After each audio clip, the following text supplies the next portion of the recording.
Your petals may fall, you may will. Greetings all you gorgeous garden gnomes. I hope that you are having a great day, and thank you for tuning into this video.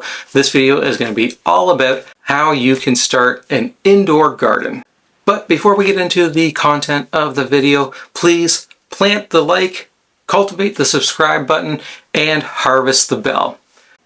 Helping to support Kawartha Backyard Farms YouTube channel also helps to support our community food project, where we help people in the city of Kawartha Lakes start and maintain their own backyard farms, or gardens if you prefer.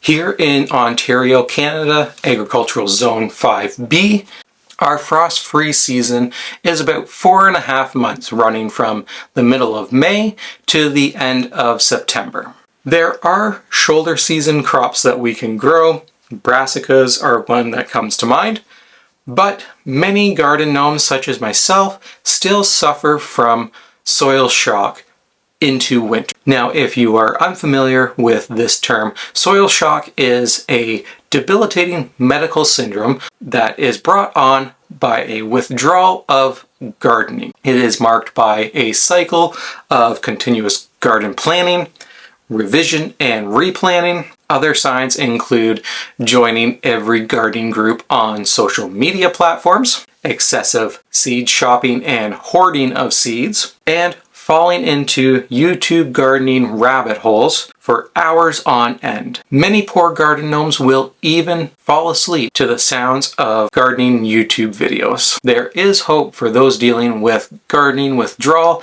and soil shock during our long winter months. Growing food indoors is, of course, the best and most effective treatment plan.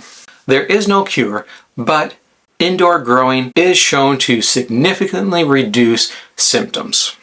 Just look at some of these before and after photos and see how happy indoor growing has made these totally real people. In this free video, I will show you the prescription plan and all the supplies that you will need to create your own soil shock therapy area in your own home. First, the supplies that you will need to gather are a shelf or a table, seed starting trays and cells, potting soil, grow lights, or you can locate your growing area near a window. You will need a watering can or a spray bottle, fertilizer, a small fan, and of course, seeds. A nice to have item is a heat mat with a thermometer attached to it, but it is not a necessity. Just know that some seeds may take a little bit longer to germinate. We are currently using two methods to start our indoor garden. The first is a wire shelving unit using shop lights. This is our main seed starting unit. The lights are hanging on chains so they can be adjusted, and we can also adjust the shelves as the plants grow. We have it set up now so that we don't really need to change the heights of the shelves though.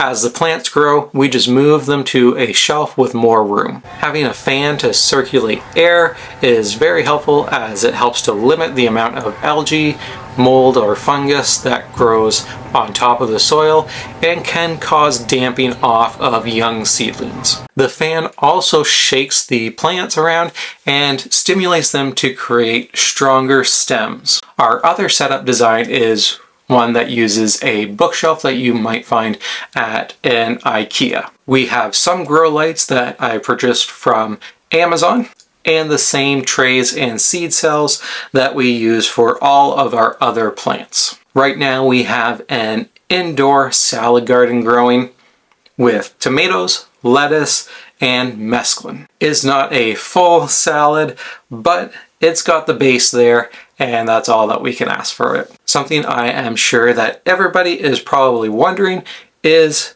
how much does this treatment plan cost? So here's a rundown of how much the items have cost us so far. The seed trays and seed cells were $9.95 and $13.95. After tax, that's $27.01. The shelving unit after tax was $101.70. The lights cost $48.58. Soil runs about $10.16 for a bag. A container of fertilizer is about $14.68. A watering can is about $11.29.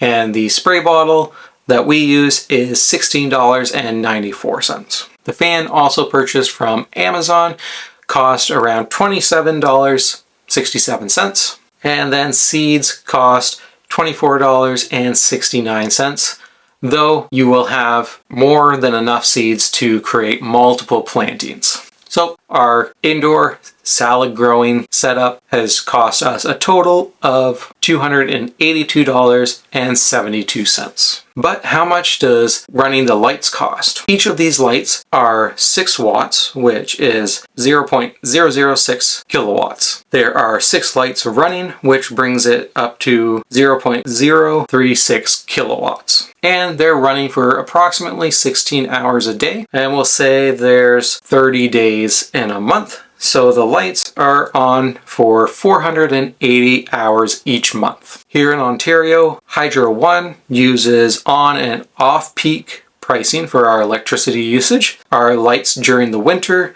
are on from 5 a.m. to about 9 p.m. 4 of these hours are during off-peak hours, so that's about 120 hours per month, and 12 hours are during on-peak, so that's about 360 hours per month. The rates for off and on-peak times in our area are about 9 cents per kilowatt hour and 18 cents per kilowatt hour. So each month these lights are consuming about 4.32 kilowatt hours during off-peak times, and about 13 kilowatt hours are consumed during on-peak hours. This means that in total, to run the lights, the electricity bill is $2.75 per month. What's the cost of a salad, and how much are we likely to produce? At the grocery store, a salad mix is about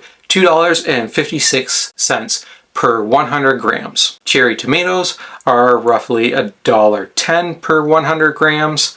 Chives or other herbs might cost 30 cents per salad. We won't include salad dressing, so the cost of each salad from the store is roughly $4. To recoup the startup costs, we would need to grow 71 salads. Initially, it'll take about 45 days to start producing enough to actually make salads. The first planting would provide enough for about 12 salads. With follow-up plantings at 2-week intervals, we can replace the plants that we eat, and assuming we consume 2 salads per day, the startup costs would be recouped in a little over a month. I am making a lot of assumptions as I'm not entirely sure how much our setup will actually produce. However, with continual sowing, I think we can likely produce enough for 2 salads per day and 60 salads per month. I'll also assume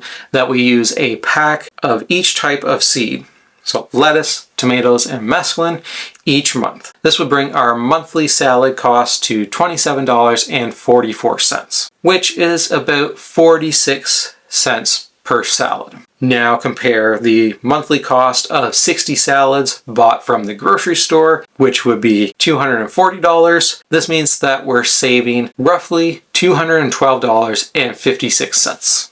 Again, this is a lot of assumption and speculation, but I hope that it helps to paint a picture of just how cost effective it is to grow our own food, even if we are growing indoors using lights and our electricity. I hope that you liked this video, and if you did like the video, please plant your cursor on that like button, cultivate the subscribe button, and don't forget to harvest the bell. That way you will be notified whenever we put out a new video. use this treatment plan to help fight off those symptoms of soil shock.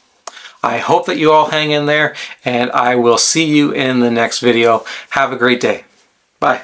Don't matter if you don't know. He'll push through all of your lows. Your petals may fall.